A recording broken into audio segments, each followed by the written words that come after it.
I want to put a stop to this BS out there that people are thinking or people are saying about being a landlord and buying rental properties.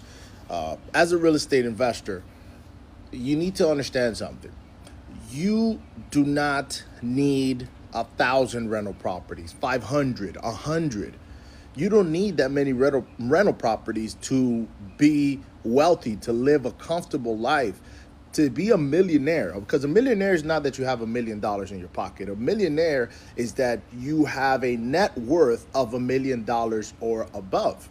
Okay, you have to understand that you don't need 100, 200, 300 rental properties. I would say with a good 10 to 20 rental properties at the right price point, you're a millionaire. Let me explain. So, if you get 10 rental properties that cost $100,000 each, maybe not. Okay, because you owe money on those properties, and the equity. Let's say the equity is 25% of those property. 10 times 25, we're talking about 250,000. You're not technically a millionaire, and it's not bad, but it's not where you can feel wealthy and feel good and have a good life. Now, when you have 10 properties at 300,000, 400,000 each, or that average out to 3, 400, 500,000 each, now we're talking. Now we're talking about you in the $5 million value. Let's say you have 75% debt on that. So you have at least $1 million in equity. Okay. So landlord and buying rental properties is a long-term play. You're not going to get rich on $100, $200 a month on each property. It's just not going to happen. And most of that cash flow is going to go back into the property in itself, in the sense of maintenance, repairs, capital expenditures, vacancies, and stuff like that.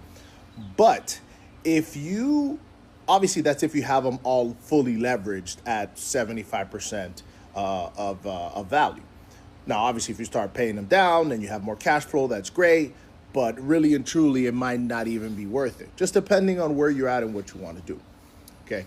But you don't need freaking 100 properties. You don't even need 50 properties. You might not even need 20 properties. It's not about how many properties, it's about the value of the property, because what's going to really spike up in 10 years. I'm going to tell you this. Give it 10 years.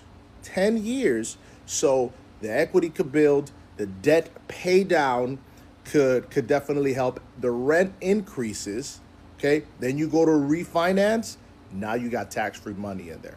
If you don't understand